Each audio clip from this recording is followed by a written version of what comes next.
Bismillahirrahmanirrahim. Assalamualaikum warahmatullahi wabarakatuh. Berjumpa lagi dengan saya Bu Eva. Di sini Bu Eva akan membahas tentang tugas kemarin, tugas 1 ke 1 ya, untuk PAI kelas 7 ini. Sebelum itu kalian harus absen dulu untuk Bu Eva bisa mengecek apakah kalian sudah menonton video pembahasan ini atau belum. Silahkan tulis nama kelas di kolom komentar video ini. Apabila nanti ada pertanyaan atau jawaban yang kurang sesuai dengan jawaban kalian dengan pembahasan yang telah Bu Eva katakan atau Bu Eva jelaskan jawabannya, nanti bisa bertanya di kolom komentar di video ini juga. Sebelum kita memulai, kita berdoa dahulu. Bismillahirrahmanirrahim. Rabbi zidni ilma warzuqni fahma waj'alni minas sholihin. Amin. Kita langsung saja mulai. Nomor 1.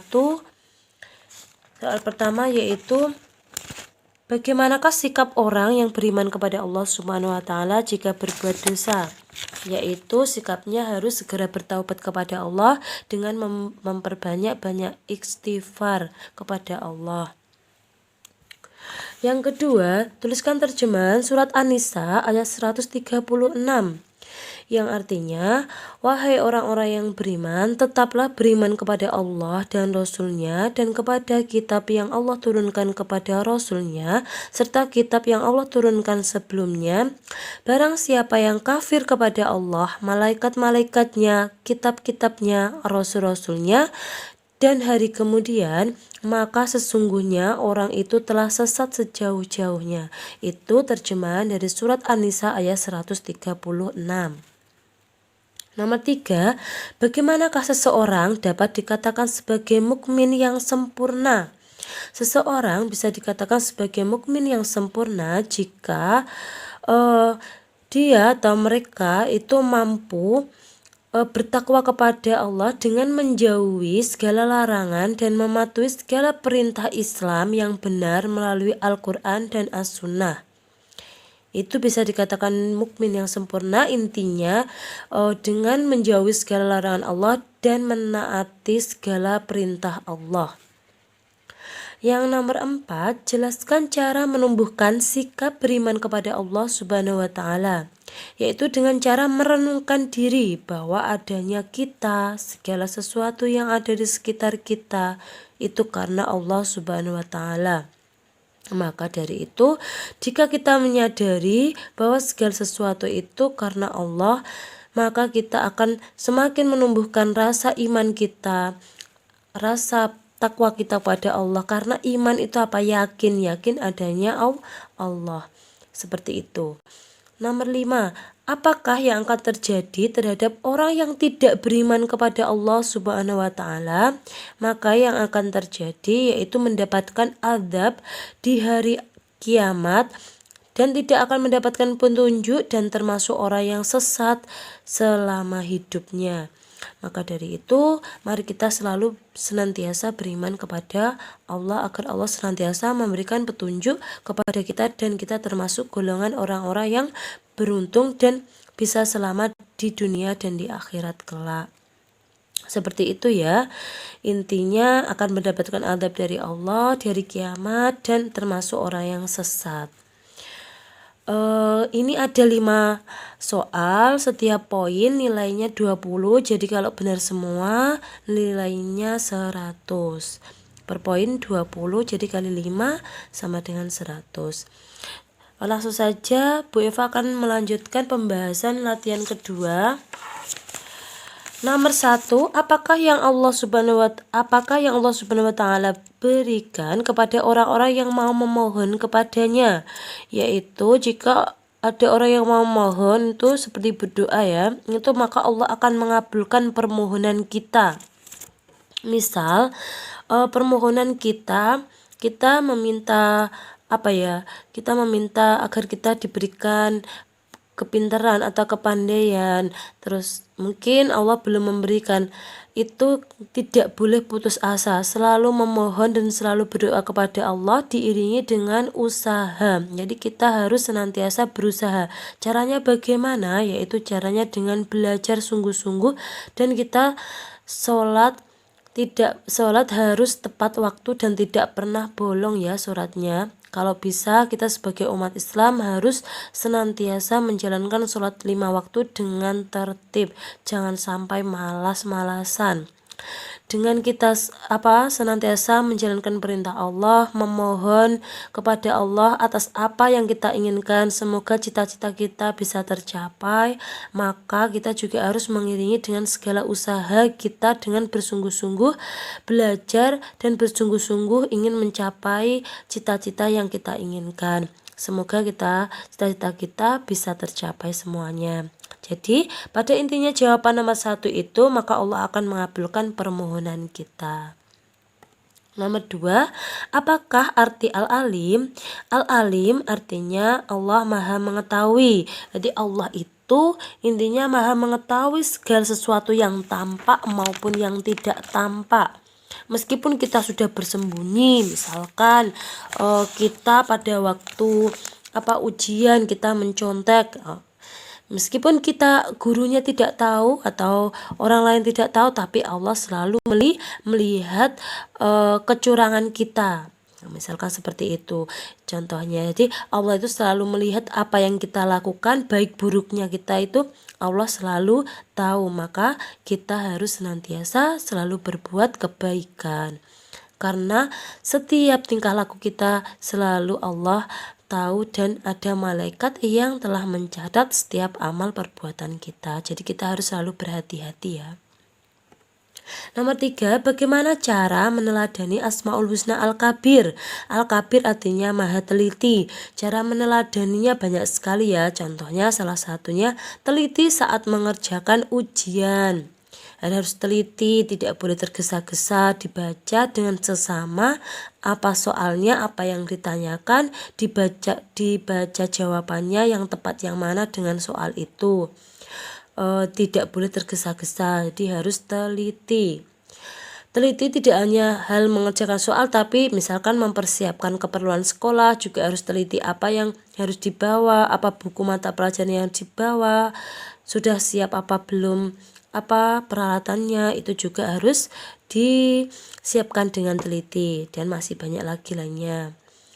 Yang 4, jelaskan makna Asmaul Husna As-Sami. As-Sami itu apa toh? As-Sami itu yaitu maha mendengar. Jadi Allah itu maha mendengar segala sesuatu. Misalkan meskipun orang lain tidak mendengar apa yang kita ucapkan, tapi Allah selalu mendengar.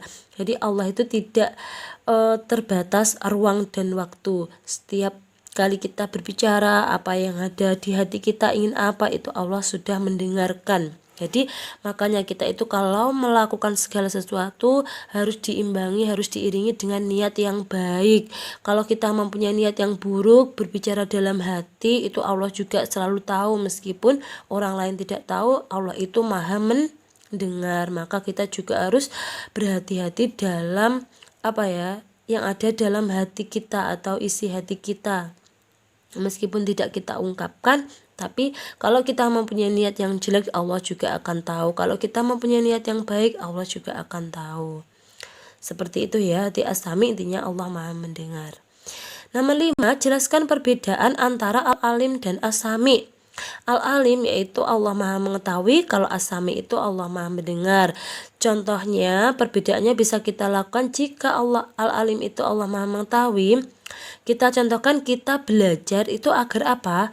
Agar bertambah ilmu kita. Kalau As-Sami itu mendengarkan nasihat guru, mendengarkan nasihat orang tua, seperti itu ya. Jadi perbedaan antara Al-Alim dan As-Sami bisa ditulis contoh-contohnya seperti itu, agar kita lebih tahu detail perbedaannya. Latihan kedua ini juga terdiri dari 5 soal, jadi nilainya per poin 20, kalau benar semua 100. Langsung saja Bu Eva lanjutkan latihan ketiga. Nomor 1, bagaimana perasaan orang yang tidak beriman kepada Allah Subhanahu wa Ta'ala? Yaitu hatinya tidak tenang. hidupnya banyak menemui masalah. Itu perasaan kepada orang yang tidak beriman, dan biasanya hidupnya akan tersesat karena tidak mendapatkan petunjuk dari Allah. Hidupnya tidak tenang, gelisah, terus banyak menemui masalah karena kurang percayanya adanya Allah, karena tidak mau beriman. Yang kedua, apakah nama surat dan ayat yang menerangkan bahwa orang yang beriman akan mendapatkan ketenangan hati, yaitu terdapat dalam surat Ar-Ra'd ayat 28. Ayat 28 yang berbunyi, Bismillahirrahmanirrahim, alladzina amanu wa tatma'inna qulubuhum bidzikrillah, ala bidzikrillahi tatma'innal qulub, yang artinya yaitu orang-orang dengan orang yang beriman dan hati mereka menjadi tentram karena mengingat Allah. Ingatlah, hanya dengan mengingat Allah lah hati menjadi tentram. Itu ya. Jadi bisa ditulis saja surat Al-A'raf ayat 28. Tidak ditulis ayatnya dan artinya tidak apa-apa. Cuma disebutkan surat sama ayatnya, tidak apa-apa, sudah benar.